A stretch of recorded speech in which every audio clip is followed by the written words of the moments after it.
ನಮಸ್ಕಾರ ಸ್ನೇಹಿತರೆ, ಸ್ವಾಗತ. ನನ್ನ ಚಾನಲ್ಗೆ ಹೊಸಬ್ರಾಗಿದ್ದರೆ ಸಬ್ಸ್ಕ್ರೈಬ್ ಮಾಡಿ, ನಿಮ್ಮನೆ ಹುಡುಗಿಗೆ ಸಪೋರ್ಟ್ ಮಾಡಿ. ತ್ರಿವರ್ಣ ಧ್ವಜವನ್ನು ಹೊತ್ತೊಯ್ದ ನಮ್ಮ ವಿಕ್ರಮ್ ಲ್ಯಾಂಡರ್ ಏನೆಲ್ಲ ಮಾಹಿತಿಯನ್ನು ಕಳಿಸಿದೆ ನೋಡೋಣ ಬನ್ನಿ ಸ್ನೇಹಿತರೆ.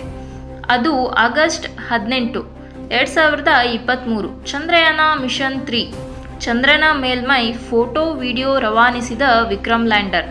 ಅವತ್ತು ಲ್ಯಾಂಡರ್ ಮಾಡ್ಯೂಲ್ನಿಂದ ಬೇರ್ಪಟ್ಟ ಬಳಿಕ ಮೊದಲ ಚಿತ್ರವನ್ನು ಸೆರೆಹಿಡಿಯುವುದಾಗಿ ಇಸ್ರೋ ತಿಳಿಸಿದೆ ಸ್ನೇಹಿತರೆ. ವಿಕ್ರಮ್ ಲ್ಯಾಂಡರ್ ನೌಕೆ ಪ್ರೊಪಲ್ಷನ್ ಮಾಡ್ಯೂಲ್ನಿಂದ ಯಶಸ್ವಿಯಾಗಿ ಬೇರ್ಪಟ್ಟ ಬೆನ್ನಲ್ಲೇ ವಿಕ್ರಮ್ ಲ್ಯಾಂಡರ್ ಶುಕ್ರವಾರ ಅಂದರೆ ಆಗಸ್ಟ್ 18 ಚಂದ್ರನ ಮೇಲ್ಮೈ ಚಿತ್ರ ಹಾಗೂ ವಿಡಿಯೋವನ್ನು ರವಾನಿಸಿದೆ ಎಂದು ಇಸ್ರೋ ಟ್ವೀಟ್ನ ಮೂಲಕ ಹಂಚಿಕೊಂಡಿತ್ತು ಸ್ನೇಹಿತರೆ. ಲ್ಯಾಂಡರ್ ಕಳುಹಿಸಿದ ಚಿತ್ರದಲ್ಲಿ ಚಂದ್ರನ ಮೇಲ್ಮೈನಲ್ಲಿ ವಿವಿಧ ಕುಳಿಗಳಿವೆ. ಅದರಲ್ಲಿ ಒಂದು ಜಿಯೋಡಾರ್ನೋ ಬ್ರುನೋ ಕುಳಿ ಇದ್ದು, ಇದು ಚಂದ್ರನ ಮೇಲ್ಮೈನಲ್ಲಿರುವ ದೊಡ್ಡ ಕುಳಿಯಲ್ಲಿ ಇದು ಒಂದಾಗಿದೆ ಸ್ನೇಹಿತರೆ. ವಿಕ್ರಮ್ ಲ್ಯಾಂಡರ್ನ ಒಂದು ಕ್ಯಾಮರಾ ಅಂದಾಜು 43 ಕಿಲೋಮೀಟರ್ ವ್ಯಾಸವನ್ನು ಹೊಂದಿದೆ. ಈ ಲ್ಯಾಂಡರ್ ಕೆಲವು ವರ್ಷಗಳ ಕಾಲ ಚಂದ್ರನ ಮೇಲಿದ್ದು ಅಲ್ಲಿಯ ಮಾಹಿತಿಯನ್ನು ಇಸ್ರೋಗೆ ರವಾನಿಸುವ ಕೆಲಸ ಮಾಡುತ್ತದೆ. ಚಂದ್ರನ ಮೇಲಿರುವ ಕುಳಿ ದೊಡ್ಡ ಕಲ್ಲುಗಳನ್ನು ತಪ್ಪಿಸುವ ಸಲುವಾಗಿ ಬೇರೆ ಮಾರ್ಗವನ್ನು ಹುಡುಕಲಾಗುತ್ತಿದೆ. ಅದಕ್ಕಾಗಿ ರೋವರ್ ಅನ್ನು ಸುರಕ್ಷಿತ ಮಾರ್ಗಕ್ಕೆ ತಿರುಗಿಸಲಾಗಿದೆ. ಅದರ ದೃಶ್ಯವು ಲ್ಯಾಂಡರ್ನಲ್ಲಿ ನ್ಯಾವಿಗೇಷನ್ ಕ್ಯಾಮೆರಾದಲ್ಲಿ ಸೆರೆಯಾಗಿದೆ ಎಂದು ಇಸ್ರೋ ಈ ಹಿಂದಿನ ಮಾಹಿತಿಯಲ್ಲಿ ತಿಳಿಸಿತ್ತು ಸ್ನೇಹಿತರೆ. ಈಗಾಗಲೇ ನಮಗೆಲ್ಲ ಗೊತ್ತಿರೋ ಪ್ರಕಾರ ಸ್ನೇಹಿತರೆ, ಚಂದ್ರನ ಮೇಲೆ ಗಂಧಕ ಇದೆ ಅನ್ನೋದರ ಬಗ್ಗೆ ವಿಕ್ರಮ್ ಲ್ಯಾಂಡರ್ ಮತ್ತೊಮ್ಮೆ ದೃಢಪಡಿಸಿದೆ.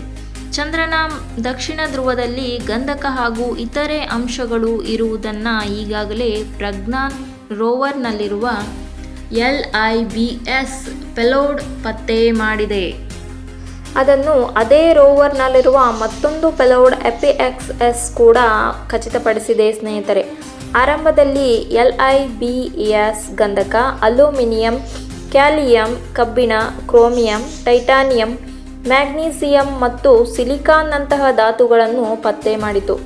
ಈ ಉಪಕರಣವನ್ನು ಸ್ನೇಹಿತರೆ ಬೆಂಗಳೂರಿನ ಎಲೆಕ್ಟ್ರೋ ಆಪ್ಟಿಕ್ ಸಿಸ್ಟಮ್ ಪ್ರಯೋಗಾಲಯದಲ್ಲಿ ಅಭಿವೃದ್ಧಿಪಡಿಸಲಾಯಿತು.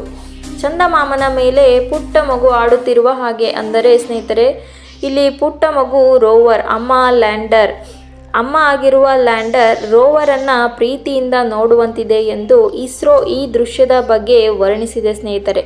ಸ್ವಲ್ಪ ಹಿಂದಿನ ಕಾಲಕ್ಕೆ ಹೋಗಿ ಬರೋಣ. ಹಿಂದಿನ ಕಾಲಕ್ಕೆ ಯಾಕಪ್ಪ ಅಂದರೆ ಆವಾಗೆಲ್ಲ ಮೊಬೈಲ್ ಫೋನ್ ಬಳಕೆ ಇರಲಿಲ್ಲ. ಇದ್ದರೂ ಕೂಡ ಅಷ್ಟಕ್ಕಷ್ಟೇ ಸ್ನೇಹಿತರೆ. ಆ ಸಮಯದಲ್ಲಿ ಟಪಾಲು ಅಂದರೆ ಅಂಚೆ ಚೀಟಿಯಲ್ಲಿ ಎಲ್ಲ ವಿಷಯವನ್ನು ಬರೆದು ಪೋಸ್ಟ್ ಮಾಡಲಾಗ್ತಾ ಇತ್ತು. ಅಂದರೆ ಅಂಚೆ ಚೀಟಿ, ಟಪಾಲು ಚಂದ್ರಯಾನದಲ್ಲಿ ಯಾಕಪ್ಪ ಬಂತು ಅಂತೀರಾ? ಚಂದ್ರಯಾನ ಮಿಷನ್ 3ರ ನೆನಪಿಗೋಸ್ಕರ ಚಂದ್ರಯಾನದ ಅಂಚೆ ಚೀಟಿಯನ್ನು ಬಿಡುಗಡೆ ಮಾಡಲಾಯಿತು. ಕರ್ನಾಟಕ ಅಂಚೆ ವೃತ್ತ 2023ನೇ ಸಾಲಿನಲ್ಲಿ ತಿಂಗಳಿಗೆ 3ರಿಂದ 4ರಂತೆ ಇದುವರೆಗೆ 24 ವಿಶೇಷ ಅಂಚೆ ರದ್ದತಿ ಚೀಟಿ ಹೊರಬಂದಿದೆ ಸ್ನೇಹಿತರೆ.